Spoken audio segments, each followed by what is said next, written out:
Bismillahirrahmanirrahim. Assalamualaikum warahmatullahi wabarakatuh. Hai Sobat Madrasah, apa kabar semuanya? Mudah-mudahan semua dalam keadaan sehat walafiat. Pada video ini, saya akan membahas salah satu materi dari mata pelajaran ilmu hadis, yaitu membumikan ilmu hadis. Bersama saya, Muhammad Kahfi Al-Banna.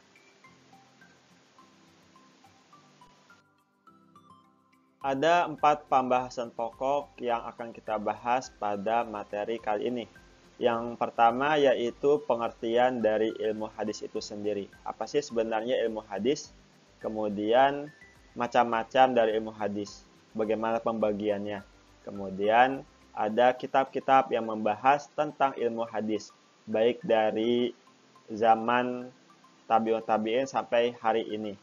Dan yang terakhir adalah cabang-cabang dari ilmu hadis itu sendiri.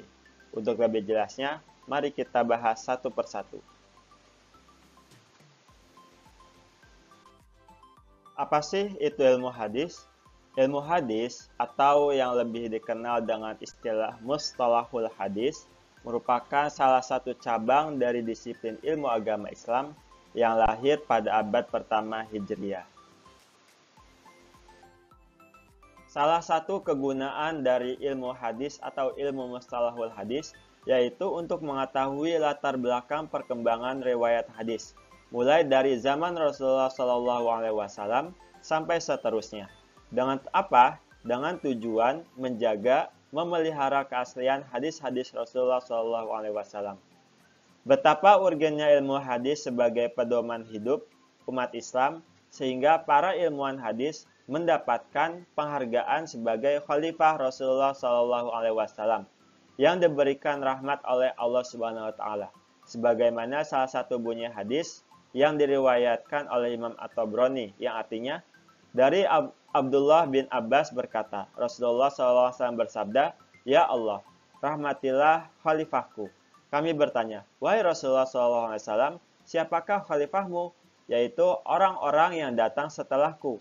Mereka meriwayatkan hadis-hadisku dan mengajarkannya kepada manusia.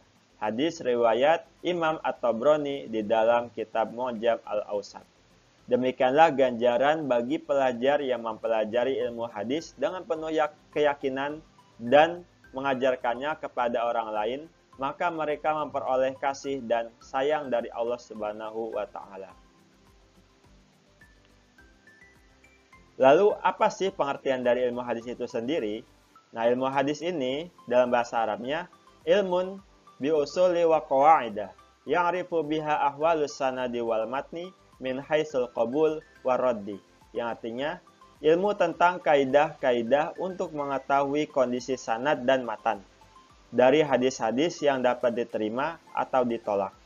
Dalam mempelajari ilmu hadis sebagai gerbang utama dalam penelusuran hadis-hadis Nabi, kita akan mengetahui bagaimana cara menerima suatu hadis dan menyampaikannya, mulai dari perawi sampai kepada Rasulullah yang menyampaikan isi hadis tersebut. Oleh sebab itu, ilmu hadis ini mengupas masalah-masalah yang berhubungan langsung dengan kualitas perawi, kekuatan hafalan perawi, kredibilitas, dan terkait matan maupun mata rantai perawinya. Lalu apa sih sebenarnya hadis itu sendiri? Hadis yaitu segala sesuatu yang disandarkan kepada Nabi Muhammad SAW, baik dari segi perkataannya, perbuatannya, pernyataannya, atau takrirnya, sehingga dari seluruh aspek itu diteliti oleh para ulama. Dalam perkembangannya, ilmu hadis ini dibagi menjadi 2 macam. Yang pertama ilmu hadis riwayah, dan yang kedua ilmu hadis diroyah. Apa sih yang dimaksud dengan ilmu hadis riwayah? Yaitu ilmu yang mempelajari hadis-hadis yang disandarkan kepada Nabi dari segi periwayatannya, hafalan riwayatnya, dan penulisan lafal-lafalnya. Juga membahas pemeliharaannya, dirosat sanad-sanadnya, dan hadis-hadis yang dapat diterima dan ditolak, serta penjelasan-penjelasan hadis secara tekstual dan kontekstual, dan mengambil istinbat atau kesimpulan hukum dari hadis-hadis tersebut. Maka, objek kajian dari ilmu hadis riwayah yaitu bagaimana cara penerimaan dan penyampaian hadis kepada orang lain, dan tata cara memindahkan dan membukukannya. Adapun manfaat dari ilmu hadis riwayah yaitu untuk menghindari dari adanya kesalahan dalam mengakses dan menukil hadis dari narasumber utamanya yaitu Rasulullah Shallallahu Alaihi Wasallam. Lalu apa yang dimaksud dengan ilmu hadis diroyah? Yaitu ilmu yang mempelajari tentang kaidah-kaidah agar dapat diketahui keadaan sanad dan matan hadis dari ketentuan hadis yang dapat diterima maupun hadis yang ditolak. Sehingga objek kajian dari ilmu hadis diroyah yaitu kepribadian perawinya, baik itu berhubungan dengan perilaku keseharian, watak, dan kualitas hafalan dan sebagainya. Juga dari kesahihan dan kedoifan hadis yang diriwayatkannya, maupun dari substansi matan yang disampaikannya. Adapun manfaat dari ilmu hadis diroyah yaitu untuk mengetahui perkembangan hadis dan ilmu hadis dari masa ke masa, dari yang bermula Rasulullah hingga saat ini. Selain itu untuk mengetahui rekam jejak usaha para ulama terdahulu dalam mengumpulkan, memelihara, dan meriwayatkan hadis. Sehingga perbedaan dari ilmu hadis riwayah dan diroyah, kalau ilmu hadis riwayah itu fokus kajiannya lebih kepada proses periwayatan dari hadis yang disampaikan.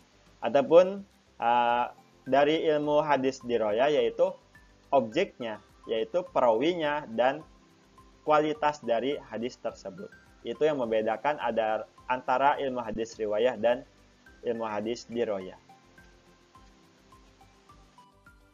Ilmu hadis atau ilmu mustalahul hadis secara sebuah disiplin ilmu agama Islam ternyata belum ada pada masa Rasulullah SAW. Setelah Rasulullah SAW wafat, maka para sahabat kemudian sampai kepada zaman tabi'in, mereka memformulasikan suatu ilmu yang membahas tentang hadis tersebut. Sehingga pada puncaknya, pada abad kedua atau ketiga Hijriah, muncullah kitab-kitab yang membahas tentang ilmu hadis itu sendiri. Seperti pada kitab Al-Muhaddisul Fasil Baina Rawi wal Wa'i, karya Al-Qadi Ar-Romah-Hurmuzi. Kitab ini dianggap sebagai karya pertama atau perdana yang membahas ilmu hadis secara khusus, meskipun pembahasannya masih umum dan belum terlalu detail. Kemudian ada kitab Ma'rifatu Ulumil Hadis, karya Al-Hakim An-Naisaburi.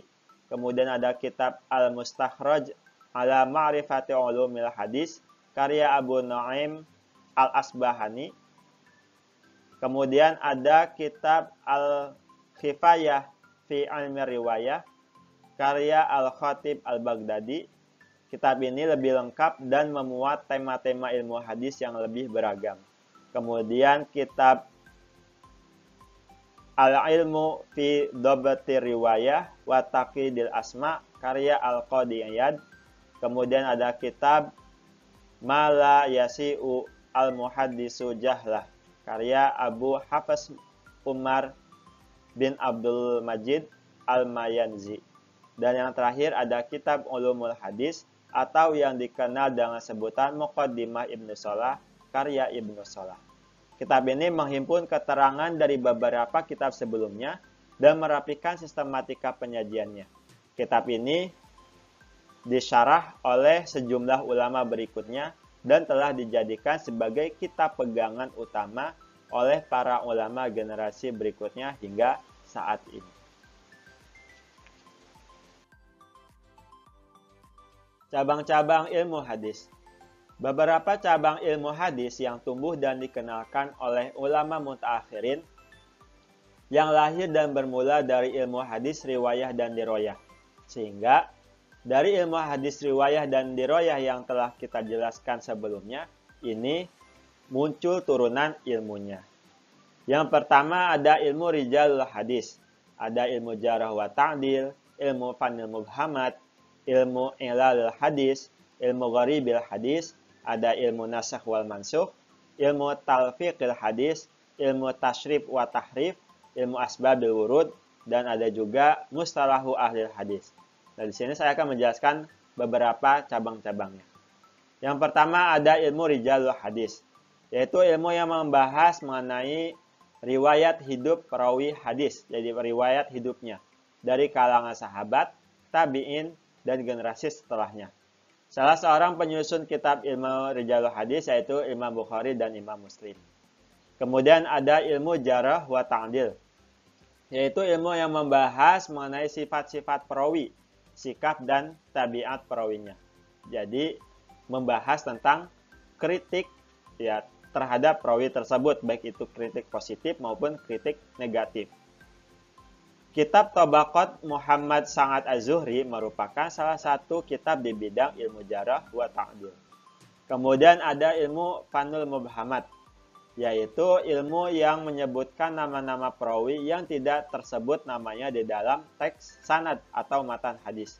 Jadi ketika di dalam hadis atau matan ada nama yang samar-samar, tidak dijelaskan atau tidak jelas siapa, nah dalam ilmu ini maka disebutkan sebenarnya siapa perawi tersebut. Seorang ulama yang menyusun kitab ini yaitu yang bernama Al-Khatib Al-Baghdadi.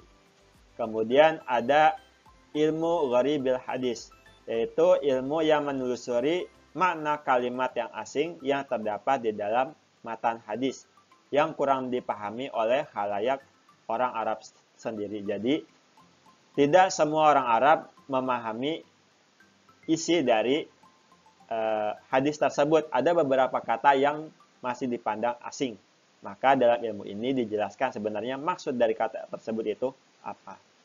Kemudian ada ilmu ilal hadis yang membahas tentang sebab-sebab yang tersembunyi yang menjadi penyebab cacatnya suatu hadis. Seorang ulama penyusun kitab ilal hadis yaitu Ibnu Al-Madini. Kemudian yang terakhir ada ilmu asbabul wurudil hadis yang menjelaskan latar belakang sebab-sebab atau konteks di mana hadis tersebut terjadi. Jadi ada beberapa hadis yang memunculkan sebenarnya hadis ini turunnya pada saat apa, kapan, dan di mana. Kemudian kenapa hadis ini bisa turun? Nah itu dipelajari dalam ilmu asbabul wurudil hadis.